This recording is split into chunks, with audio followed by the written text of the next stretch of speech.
একজন সন্তানকে ভালো মানুষ হিসেবে গড়ে তোলার আগে বাবা মাকেও একজন ভালো মানুষ হতে হবে। কথাটা আপনার ভালোভাবে চিন্তা করলেই উপলব্ধি করতে পারবেন। এই যে ভালো মানুষ হওয়ার লোভ বা ইচ্ছা, এটা চক্রাকারে ঘুরে। স্বামী বা স্ত্রীর ভেতর ভালো সম্পর্ক থাকলে সেই পরিবারের সন্তান অটোমেটিক অনেক কিছু শিখে যায়, হাতে ধরে শেখাতে হয় না। বাবা মার সুসম্পর্ক থাকলে সন্তানও মাকে, বাবাকে, এরপর নিজের স্ত্রীর সাথে ভালো ব্যবহার করে, কারণ সে এসব দেখেই বড় হয়েছে।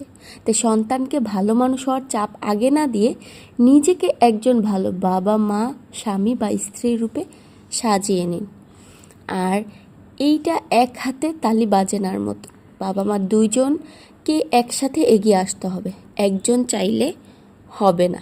তাইলেই কেবল সন্তানকে সুসন্তান হিসেবে গড়ে তোলা সম্ভব।